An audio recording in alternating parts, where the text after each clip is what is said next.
ऐसे ही जो परम तत्व को जानने वाला है वो कहता है संसार पूरा हो गया, जीने की कला तो भाई।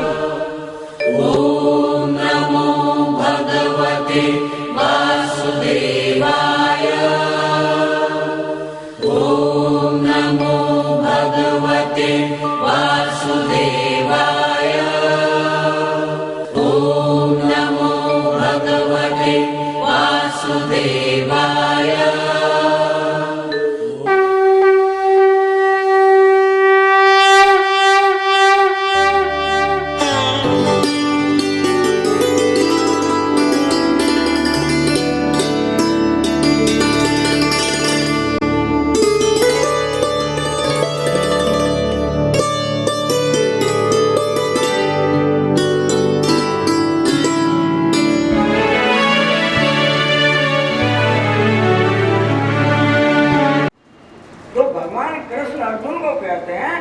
ये भजन्ति तु मां भक्ता मयि ते तेषु चाप्यहम्। हे अर्जुन, इस सारी जितनी भी मेरी सृष्टि है इनमें से जो कोई मुझे बसता है यानी मुझे प्रेम करता है, अपनी सारी दुनिया के काम करे तो करे, लेकिन जैसे वो बालक सवेरे शाम दोनों टाइम उस बाबा के पैर छूकर जाता है तो बाबा को भी उस बालक से उतना ही प्रेम है। बालक को नहीं, इस परमात्मा को प्रेम है। भाई अगर तुम यहाँ आते हो, तुम्हारी अपनी आस्था है, तुम्हारी अपनी श्रद्धा है, लेकिन श्रद्धा के पीछे एक बहुत बड़ा सार छुपा हुआ है, वो तुम्हें नजर नहीं आता है, वो उस महात्मा को नजर आता है। वो कैसा सार छुपा हुआ है कि चाहे तुम कितने ही दुराचारी हो, लेकिन तुम सवेरे शाम उस परमात्मा को अपना सूरत दिखाना जरूर है। और सूरत दिखाने से तुम्हारे जो करे हुए पाप हैं या कुछ दोष हैं उनमें वे कट जाते हैं, बहुत सारे वो बह जाते हैं उसमें। दूसरा सूरत दिखाता हूं तुम्हें। राजा अकबर के यहाँ हिंदू औरतें भी रहती थी, मुसलमान भी रहती थी। एक मुसलमानी बेगम कहती है कि बादशाह सनावर, तुमने अपने यहाँ बीरबल को रख रखा है, अगर तुम मेरे भैया को रोक लो बीरबल की जगह तो तुम्हारा क्या नुकसान है। बादशाह कहता है बेगम साहिबा तुम्हें पता नहीं है, बीरबल जैसा बुद्धिजीवी यहाँ एक भी नहीं है, उसको हमने वैसे नहीं रख रखा है।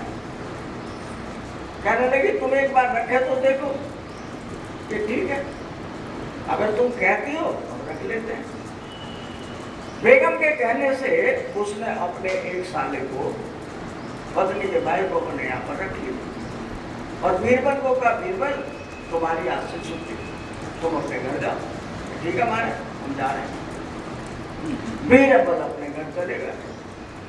अब उसको कहा कि देखो भाई तुम्हें काम बीरबल की जगह करना है, पगार उतनी देंगे जितनी बीरबल को देते थे। जाओ बाजार में जाओ और बाजार में आज भाव करके लाना है ये सब सामान। एक लिस्ट पकड़ा दी और लिस्ट में गए और जाके बाजार में पता कर ये सामान किस भाव में बिका। ठीक है मैंने, अब उसे जानकारी तो है नहीं, पहली बार बाजार में गए। लेकिन बाजार में दो चीज होती हैं, एक तो तुम सामान लेने जाते हो और एक सामान बेचने जाते हो। जब हम किसी सामान को लेते हैं तो हम ये अच्छा को देखते हैं ये कैसा है, अच्छा है, 4 दुकानों पे पूछा, खरीद कर लिया। जब तुम बेचने जाते हो आगे वाला तुम्हारी मर्जी के अनुसार नहीं लेने का है, वो अपनी मर्जी से बेच तो सकता है। जब तुम अपना सामान बेचने जाओगे तो तुम्हारी मर्जी से नहीं लेने का। भाई मुझे तो उसने दिए 70 रुपए और तुम मांग रहे हो इसे 50 रुपए, यानी कि बाजार में ग्राहक ही नहीं है। तो उसने जो जितने भी दुकानदार से भाव पूछा लिस्ट के अनुसार सबके सामने लिख कर ले आए। अकबर बादशाह के हाथ में थमा दी लिस्ट। कि देखो आज के भाव ये हैं। वो कहने लगे ये भाव नहीं है जो तुम कह रहे हो। बैठो भैया, कुछ सुनने को मिलेगा तुम्हें। अच्छा, तो उन्होंने बीरबल को बुलाया। बीरबल आज के लिस्ट है, भाव लेकर आ जाओ। बीरबल बाजार में गए। बाजार में जाते उन्होंने एक एक दो दो तीन तीन बोरी सब्जी खरीद ली। तो भाव किया और सामान खरीद लिया। जो खरीदा हुआ सामान था उसको कहने लगे कि मैं इसको बेच रहा हूँ, इसे ले लो। कह लगे बाजार में ग्राहक कम है भाई, तुमने मुझे जो भाव दिया था कुछ तो दोगे नहीं। उस सामान को वो बेचता भी है और दोनों तरह के खरीदने के और बेचने के जो भी भाव होते हैं उनको वो लिख के ले आता है। अब बादशाह को कह देता है, बादशाह सलामत आज के भाव ये रहे। अब वो उसे बुलाता है अपनी पत्नी के भाई को, देखो ये बीरबल क्या है ना बेटा, मैं भाव ये यानी खरीदे कैसे जाते हैं, बेचे कैसे जाते हैं। बाजार एक ही है लेकिन देते टाइम उसका मूड कुछ और होता है और लेते टाइम कुछ और होता है। इसलिए भाव तब होता है जब दोनों चीजों का आमना सामना किया जाता है। तो साहब कल से ऐसा ही कर दूंगा, बीरबल जाओ तुम अपने। अब उस दिन शाम को वो कहने लगा, देखो भाई ये बकरी है, इसे तट पर तोड़ लो। हमारा क्यों कि इसे तोड़ लो तो सही। उठा के कांटे पर रख दी, बकरी इतनी है, 1 महीने के बाद तुमसे ले लेंगे। बकरी का 100 ग्राम वजन बढ़ना नहीं चाहिए, 100 ग्राम घटना नहीं चाहिए। अगर वजन घटाया बढ़ा तो तुम मारे जाओगे।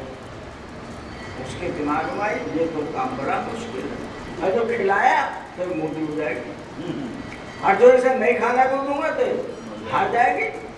और उसके बाद कहता है तुम्हें जिंदा नहीं रहने दूंगा, मैं नौकरी करने आया हूँ, मेरे पर यही तो करता है।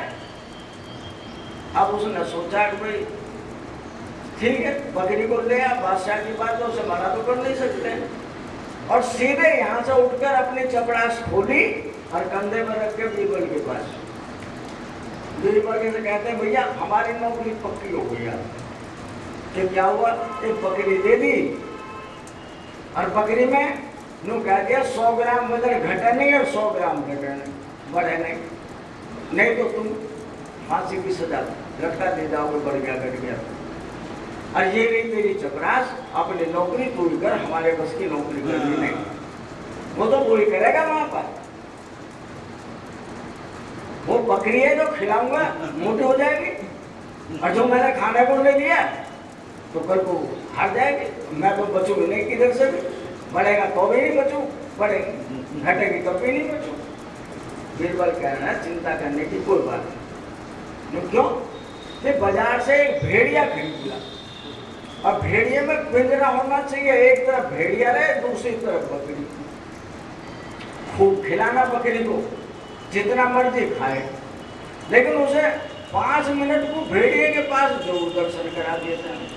पिंजरे में घुसेड़ दी जाओ, भेड़िया बैठता है, वो वहीं रहेगी जितनी है, उसमें से तोला पर बढ़े नहीं। लो भैया ये अगर तुम्हारे पास है मेरे पास नहीं, मैं तो नौकरी उसी दे दूंगा कल बस। तो 1 महीने का टाइम दिया है, 1 महीने तक उसने बकरी को खूब खिलाया और भेड़िए के दर्शन कराए। परिणाम ये हुआ कि बकरी जहाँ थी वो वहीं बनी रही। अब 1 महीने के बाद में वो अपनी चपरास को ले गया साथ में और बादशाह सलामत को कहने लगा महाराज अपनी बकरी तोड़ लो। बकरी तोड़ी तो पूरी उतर गई। कहने लगे ये तुम्हारी करामात नहीं है महाराज, मैं तो पहले लाया हूँ, ये रही आपकी नौकरी, ये तो बीरबल ही करेगा, मैं नहीं कर सकता। तो फिर किसने किया है कि महाराज मैं तो बीरबल से पूछ खाया कि मरने से अच्छा तो यही है, उसने मुझे रास्ता बता दिया। तो ठीक है तुम जाओ, बीरबल आएगा। इसका तात्पर्य सीधे से ये है कि तुम जितने भी दुनियादारी के काम करते हो, ये मेरा नाम भेड़िया है, अच्छे हो चाहे बुरे, ये सारे कर्मों को निकल जाए तुम्हारे को जितने करें लेकिन मैं इसकी तरफ से पीठ फेर देता हूं, तो दोष किसका हुआ भाई?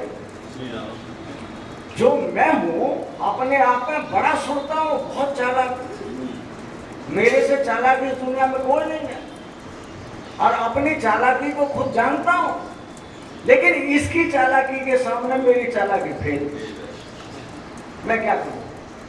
यानी मैं इससे खूब छुप कर काम करता हूं, खूब अच्छे भी और खूब बुरे से बुरे कर्म करता हूं, लेकिन ये सबको जानता है, इससे नहीं छुपा सकता मैं। इसलिए वो संत चेताकर कहता है कि भाई सवेरे हो श्याम हो, अगर तुम इसके दर्शन करते रहोगे, तुम्हारा भाई बाप है, और सवेरे जाओ शाम को जाओ, माँ बाप के पैर छू लो कि माँ मेरे से आज ही अपराध हो गया, इतना ही तो कहा है अपने। माँ कहते आज तो कर दिया बेटा, कल मत करना, आज की एक दिन की तो माफ कर देगा, रोज की माफ नहीं करता। इसलिए ये मेरे किए हुए कर्मों पर अगर पोता भी ना लगाए, हल्के जरूर कर देता है। हल्के का मतलब होता है कि रास्ते में चले जा रहे थे, एक ठोकर लग गई, जो ठोकर लगी थी, तो लोग रोज भगवान के दर्शन करते हैं सवेरे शाम, तो भगवान से कह रहे हैं प्रभु तू बड़ा दयालु है, हो ना हो मेरी आज टांग टूट गई होती, हाँ मेरी कोहनी टूट गई होती, कूल्हा टूट गया होता, एक छोटी सी ठोकर मार के ना मैंने मेरे ऊपर बड़ी विपत्ति को टाल दिया। ये इसके दर्शन करने का फर्क है, ये उसके अंदर ये भाव है कि मैं सवेरे शाम भगवान के पास जाता हूँ, बिना किए हुए कर्म के परिणाम के बिना ये ठोकर नहीं लगी। अब उसकी निगाह केवल मकान पर थी, उसने अपना मकान भी रख दिया। अब वो आज पूछता है ये 40,000 रुपये तने अस्पताल में जमा किए, ये कहाँ से लाई है? वो कहती है आज मैंने अपना सब कुछ दे दिया। क्या मतलब है? मैंने मकान गिरवी रख दिया, अगर तुम बच गए तो मेरे मकान एक नहीं दो हो जाएंगे, मुझे मकान की चिंता नहीं, पर तुम नहीं हुए तो मैं सड़क पर, और रोज रोती इसलिए कि सबने साथ देना छोड़ दिया। कोई बीमार को 2 दिन देके न जाएगा, 10 दिन 2 महीने हो गए अस्पताल में पड़े पड़े, और अच्छी जगह पर दिखला रही है, मोटा